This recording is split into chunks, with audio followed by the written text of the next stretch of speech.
Hey guys, in today's munch lesson, we're going to discuss quality and quantity. So in last week's lesson, we went through ratios, which was all about calories, macros, and portion sizing. So you should have a really good idea now as to what they all are and how you're incorporating them into your life. Now by now you should have decided whether you're doing tracking on MyFitnessPal, so really accurate calorie counter, or you're using your hand for portion sizing.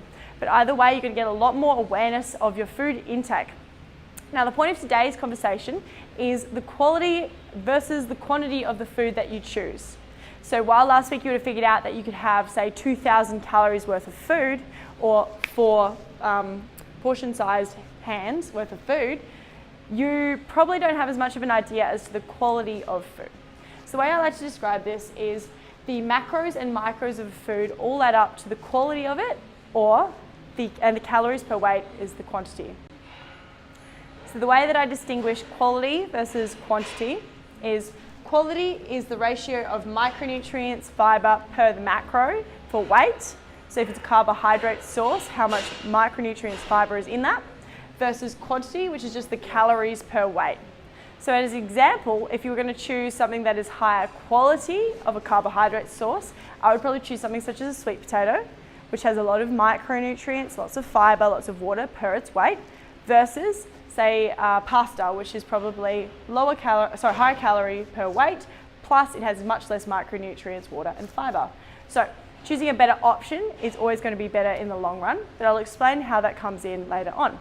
So I've made a little bit of a table here with a plus and a minus on this quantity ratio and then the quality ratio. So if you want to place foods upon this diagram, you can actually balance up their quality versus their quantity.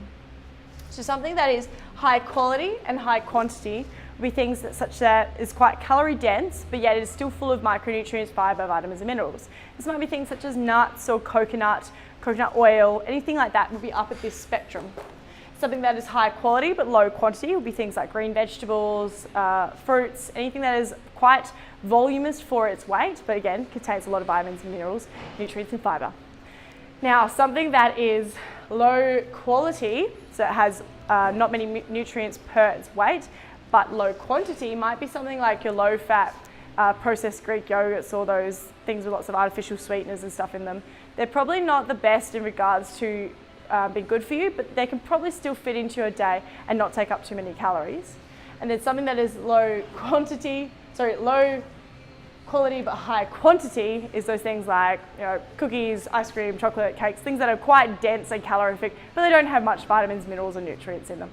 So you can see how things kind of fit along this spectrum, and this is a really helpful tool to figuring out as to how you can fit something into your day for overall balance. Now, figuring out the balance of quality versus quantity foods that you take into your day, you have to understand your overall intake. So if you had 2,000 calories or 4 balanced meals, that's awesome. That means you can fit a balance of these foods into your day. However, what we want to focus on is that high quality foods are a better choice. Obviously, you want things that are higher in micronutrients, vitamins, fiber, water per weight, than things that are lower quality. So I go by the 80-20% rule. Try and choose things that are higher on the quality end of the spectrum, so in this block, versus the lower quality.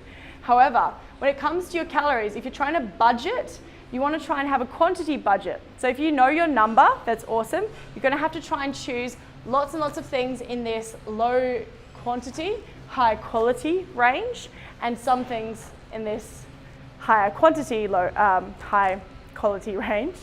But that means that you're going to stay with good quality foods, but you're not going to go over your budget.